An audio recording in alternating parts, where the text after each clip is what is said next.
Good morning. ठीक आहे. So definite integrals by substitutions method आपण बघितली. ठीक आहे.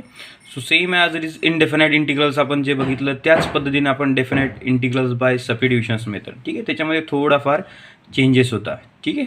So today we have to discuss the new methods that is definite integrals by parts methods. ठीक आहे. So you have to already discuss the integration by parts method. ठीक आहे. So integration by parts method आपण बघितलेली आहे. So same as it is definite integrals by parts method. ठीक आहे. So इकडे कुठलाही चेंज नाही या मेथड्समध्ये. म्हणजे इनडेफिनाइट इंटिग्रल्स आणि डेफिनाइट इंटिग्रल्सच्या बाय पार्ट्स मेथडमध्ये कुठलाही चेंज नाही आहे. ठीक आहे. फक्त याच्यामध्ये तुम्ही जे काही डेफिनाइट बाय पार्ट्स मेथडनुसार ॲन्सर काढणार ते आलेल्या ॲन्सरला अप्पर लिमिट मायनस त्याच ॲन्सरमध्ये लोअर लिमिट. ठीक आहे. बाकी सर्व सेम ॲज इट. ठीक आहे. So what is the definite indefinite integrations by parts method. So काय इंटिग्रेशन यू इंटू वीचा formula U into V D X. So that is the integration you into V D x.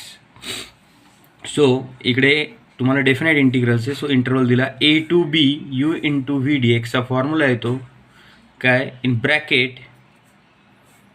ठीक आहे. U into integration V D x and interval b to a. ठीक है. Minus integration a to b in bracket derivative of u into integration v dx into dx. So that is the definite integrals by parts methods. हा झाला definite integrals by parts मेथडचा formula. ठीक आहे. So तोच formula आहे. फक्त तिकडे तुम्हाला जे काय डेफिनाइट इंटिग्रेशनचा इंटरवल दिला A to B that is upper limit and lower limit. ठीक आहे. त्याच फॉर्म्युला फक्त अप्पर लिमिट आणि लोअर लिमिट यूज केलेली आहे.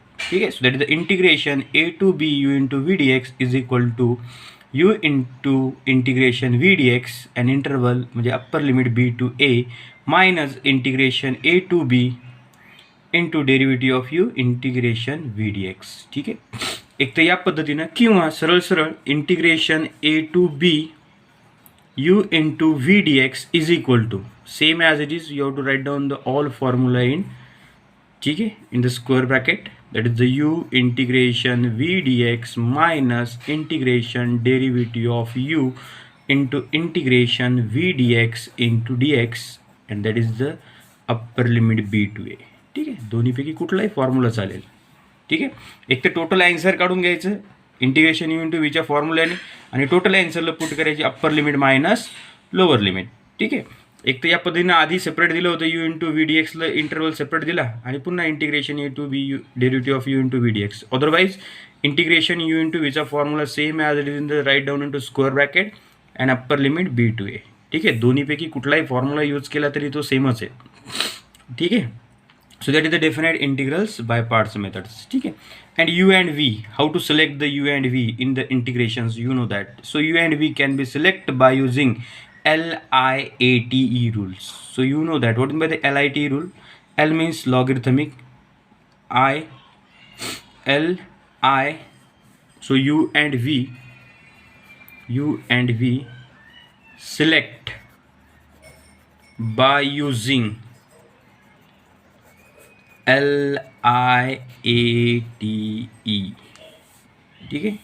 Logarithmic function, inverse trigonometric function, algebraic function, trigonometric function and exponential functions. यानुसार जे फंक्शन सर्वात आधी येईल that function you have to select the u and then remainings are the v. ठीक आहे. सो यू अँड व्ही तुम्ही कुठल्याही मनाने आपण याच्यामध्ये सिलेक्ट करू शकत नाही. हे आपण इंटिग्रेशन्स मेथडमध्येच बघितलं होतं. ठीक आहे. Integration by parts method definite इंटिग्रल्समध्ये सुद्धा तेच आहे. तोच फॉर्म्युला आहे. सेम ॲज इट इज सर्व गोष्टी. फक्त तुम्हाला आलेल्या ॲन्सरला upper limit minus lower limit. ठीक आहे. एक तर तुम्ही जो फर्स्ट फॉर्म्युला बघितला आधी अर्ध्या याला लिमिट सेपरेट देऊ शकता and remaining half you have to separate the म्हणजे limit a to b. Otherwise you have to write down into square bracket and then you have to upper limit minus lower limit and u and v select by using LIATE rules. यानुसारच u आणि v चं आपल्याला selection करावं लागते. So what is the LIATE rule? First of all logarithmic function, inverse trigonometric function, algebraic function, trigonometric function and exponential function. ठीक आहे. So याच्यानुसार तुम्ही selection करू शकता. ठीक आहे. सो आपण एखादं एक्झाम्पल डिस्कस करू, त्याच्यावरून तुम्हाला क्लिअर होईल. So you have to take a example. For example first, ठीक आहे. So it integration 0 to π/2 x into sin x dx. ठीक आहे. So integration 0 to π/2 x into sin x dx. ठीक आहे. So first of all I is equal to the given question 0 to π/2 x into sin x dx. ठीक आहे. So x into sin x. So that two function in terms of multiply. ठीक आहे. So you have to solve by using integration by parts method. ठीक आहे. So इकडे interval दिला आहे, so definite integrations by parts method. ठीक आहे. So first of all you have to select the u and v. x is which types of function? Algebraics. and sin that is trigonometric. So LIAT नुसार आधी काय येते? A येते, that is algebraic then trigonometric. So algebraic first u and t is v. ठीक आहे. So x u and sin x is v. ठीक आहे. So you have to apply the formula. ठीक आहे. So definite integrals. ठीक आहे. So दोन फॉर्म्युले म्हणता येणार नाही, एकच फॉर्म्युला आहे. ठीक आहे. फक्त जो काय हाफ पार्ट आहे त्या हाफ पार्टला मी इकडे सेपरेट करतोय interval, and then you have to separate the half part. ठीक आहे. Otherwise you have to write down the whole integration you into formula into square bracket and then upper limit and lower limit. दोन्हीपैकी दोन्ही फॉर्म्युले एकच आहे, फक्त इकडे आधी या अर्ध्याला इंटरवल सेपरेट केला आणि याला मग इंटिग्रेशन अर्ध्याला सेपरेट केला इंटरवल. अदरवाईज टोटली याला स्क्वेअर ब्रॅकेटमध्ये टाकून इंटिग्रेशन सेपरेट केलं. कुठलाही फॉर्म्युला यूज केला तर काही फरक पडणार नाही. ठीक आहे.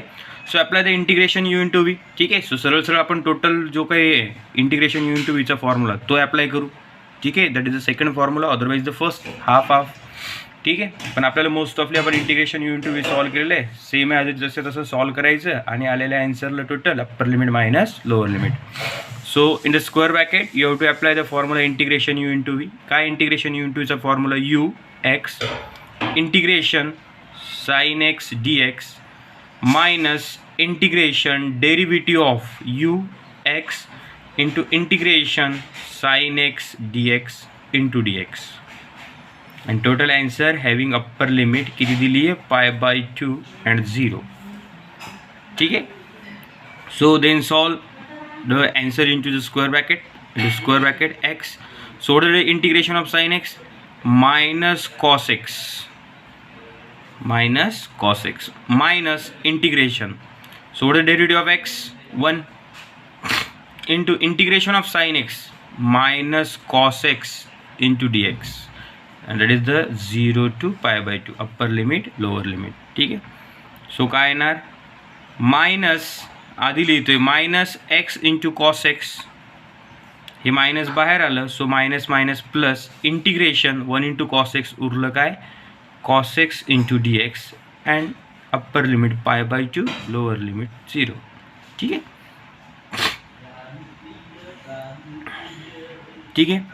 So you have to again integration solve करायचं राहिलं इकडे मायनस एक्स कॉस एक्स. ठीक आहे. So plus what is the integration of cos x? Sine x. What is the integration of cos x? Sine x. 0 to π/2. ठीक आहे. आता हे झालं आपलं इंटिग्रेशन बाय पार्ट्स मेथड. ठीक आहे. आता आलेल्या आन्सरमध्ये तुम्हाला पुट करायची upper limit minus lower limit. So I is equal to काय येणार? Put upper limit. ठीक आहे. सो एक्सच्या जागेवर किती पुट करणार आपण? π/2. ठीक आहे. टोटल आन्सरमध्ये मायनस, त्याच टोटल आन्सरमध्ये lower limit 0. So minus π/2 cos π/2 plus sine π/2 minus त्याच आन्सरमध्ये लोअर लिमिट 0. आता minus 0 into cos 0 plus sine 0. ठीक आहे. So minus π/2. ठीक आहे. मायनस π/2. ठीक आहे. अँड कॉस π/2 ची व्हॅल्यू किती येणार? कॉस π/2 ची व्हॅल्यू 0 प्लस साइन π/2 ची value 1 minus 0 into any value 0 and sine 0 ची व्हॅल्यू किती येते? 0. So π/2 into 0 0 plus 1 minus 0. So that is 1. किती आला याचा आन्सर? 1. So I is equal to 1. Same methods जी ऑलरेडी आपण इंटिग्रेशन्स दॅट इज द कुठलं होतं डेफिनेट इंटिग्रेशन, ते इनडेफिनेट इंटिग्रेशन्स होतं. ठीक आहे, तीच मेथड तोच फॉर्म्युला फक्त आलेल्या आन्सरमध्ये पुट करायची. Upper limit minus lower limit that is the integration. काय डेफिनेट इंटिग्रलचा फॉर्म्युला तोच integration A to B you into V D x, u into integration v dx minus integration derivative of u into integration v dx and upper limit b and lower limit a. ठीक आहे, तोच formula फक्त square ब्रॅकेटमध्ये लिहून त्याला upper limit आणि lower limit आपण देणार. बाकी सर्व तेच फॉर्म्युला यूज करणार, इंटिग्रेशन फाइंड आउट करणार आणि आलेल्या फायनल आन्सरमध्ये upper limit minus lower limit. ठीक आहे, बाकी सर्व सेम ॲज इट इज. ठीक आहे, so pause the video to note it down.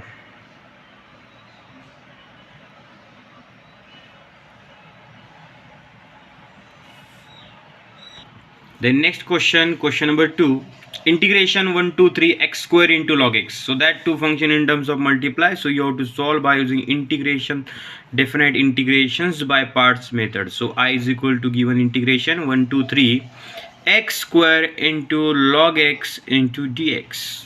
Okay, so first of all check the types of function. X square, which types of function? Algebraics, and log x, that is logarithmics. So LIAT, so L आधी येते, so that is your U, and algebraics नंतर येते, that is the V. So you have to apply the integration U into V. So काय definite integration by parts methodचा formula same as it is. You have to only the write down in the square bracket and the upper limit 3 and lower limit 1. So हे log x म्हणजे u आणि x square म्हणजे v. So apply the integration you into व्हीचा formula काय येणार?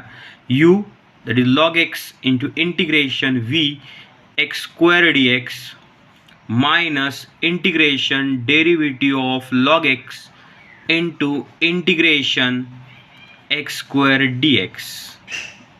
ठीक आहे, add upper limit 3 to 1. So ब्रॅकेटमध्ये जे काही इंटिग्रेशन्स आहे ते इंटिग्रेशन फाइंड आउट करावं लागतील. ठीक आहे, या सर्व क्वेश्चन्स आपण हे सॉल्व केलेले आहेत. So log x, what the integration of x square x cube upon 3 minus integration, what the derivative of log x 1 by x, and what is the integration of x square, that is x cube upon 3 into dx and upper limit 3 to 1. ठीक आहे, so log x x cube आधी लिहितोय मी, x cube upon 3 into log x minus integration, so that is x, आणि हा x cube cancel होईल, इथं उरणार एक्स स्क्वेअर. ठीक आहे, आणि हा 3 कॉन्स्टंट आहे इंटिग्रेशनच्या बाहेर 1/3, इकडे उरलं x square into d x, that is 3 to 1. ठीक आहे, again x cube upon 3 into log x minus 1/3, and what is the integration x square, that is x cube upon 3 and that is 3 to 1. x squareचं integration होतं तिकडे, so x squareचं integration find out करून घेतलं x cube upon 3. ठीक आहे, so काय येणार मग x cube upon 3 into log x minus x cube upon 9 and that is 3 to 1. हे टोटल झालं आता आपलं इनडेफिनाईट इंटिग्रल्स किंवा इंटिग्रेशनच्या आधी बघितलं ते. आता इथपर्यंत same question same as it is, याच पद्धतीने सर्व क्वेश्चन सॉल्व केले, फक्त त्याला स्क्वेअर ब्रॅकेटमध्ये लिहिले कारण डेफिनाईट इंटिग्रेशन आहे. सो डेफिनाईट इंटिग्रेशनची अप्पर लिमिट आलेल्या आन्सरमध्ये पुट करायची total minus lower limit. So put 3, so it is 3 cube upon 3 into log 3 minus 3 cube upon 9 upper limit minus lower limit, you have to put 1. So 1 raised to 3 upon 3 into log 1 then minus 1 cube upon 9.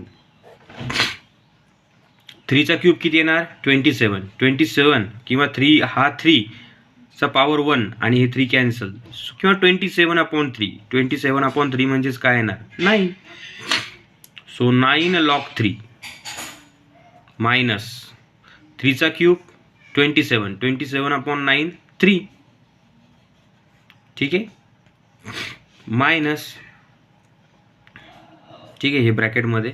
So directly limit 3चा cube 27, 27/3 9, आणि 3चा cube 27/9 3.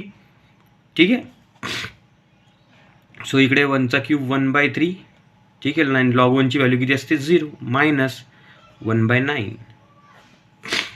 ठीक आहे. So किती येणार आहे 9 log 3 minus 3, हे झालं 0, आणि मायनस आतमध्ये गेलं मायनस मायनस प्लस 1/9. ठीक आहे, plus 1/9. So cross multiplication. So I is equal to 9 log 3 minus, इकडे क्रॉस मल्टिप्लिकेशन किती येणार 9 × 3 27 plus 1/9. 27 plus 1/9. So minus 27 plus 1 किती येणार I is equal to final answer 9 log 3 minus 27 plus 1 minus 26/9. Minus 26/9. So that is your final answer. कळालं सर्वांना. Same as it is definite integrals by parts methods आणि indefinite integrals by parts methods, सर्व method same आहे, formula तोच आहे. फक्त आलेल्या ॲन्सरमध्ये जे काही ते आलेलं ॲन्सर आपण इकडे डेफिनेट इंटिग्रेशन्समध्ये फाइंड आउट करायचं असेल तर त्याला फक्त स्क्वेअर ब्रॅकेटमध्ये लिहून upper limit minus lower limit. ठीक आहे. सो इथपर्यंत जर आपण बघितलं तर हे क्वेश्चन्स आपण सॉल्व केलेले आहेत इनडेफिनेट इंटिग्रेशन्समध्ये. सो आता या आलेल्या ॲन्सरमध्ये फक्त तुम्हाला पुट करायची आहे upper limit minus lower limit आणि कॅल्क्युलेशनचा पार्ट. ठीक आहे. So that is your final answer. So pause the video to note it down.